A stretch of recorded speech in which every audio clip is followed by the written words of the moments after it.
God's integrity harmonizes with His love.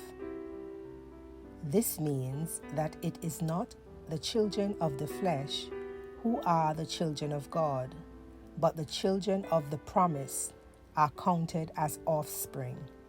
Romans chapter 9 verse 8, the English Standard Version. One may argue that God requires too much of His human creation, so one may label God as exacting.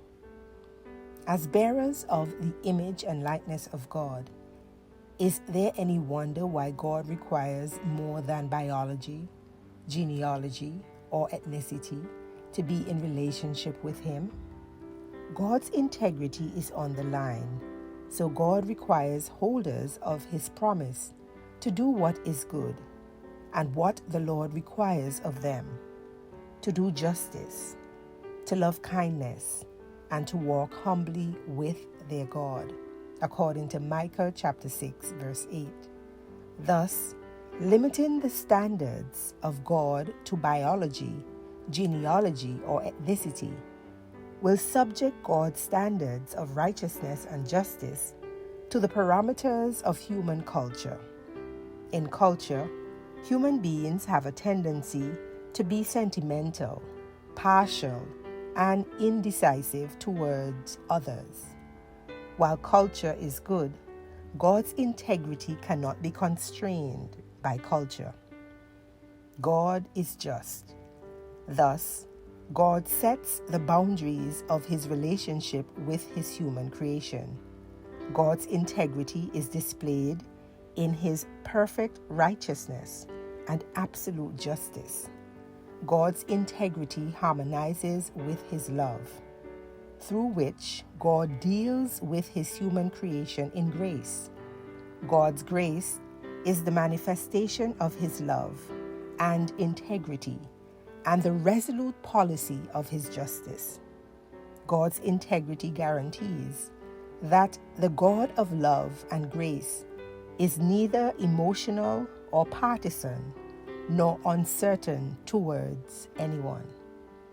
When God sets the standards, all are subjected to the same rules and regulations as God operates on behalf of all believers. This includes their salvation, which is justification, sanctification, and glorification. God sets the standards for the believers in their spiritual life and their reward in heaven. When believers understand the integrity of God based on its biblical framework, the purpose of their lives and the splendid relationship with the God of righteousness and justice are made clear. In light of this, in the text for today, Romans chapter 9 verse 8, the Apostle Paul makes it clear that it is not enough to simply be born of the flesh. God requires more. Jesus says it best in John chapter 8 verses 36 through to 39. Being a true child spiritually is not a matter of biology, genealogy, or ethnicity. It is a question of one's spiritual state and one's relationship with God. God would have it no other way. Lord, thank you for setting the standards and handling your human creation with integrity. May we take your integrity seriously. Amen.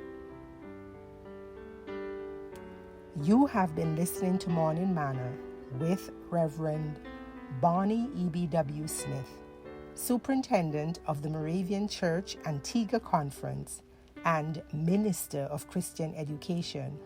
Have a wonderful, wonderful, wonderful Wednesday. God bless you.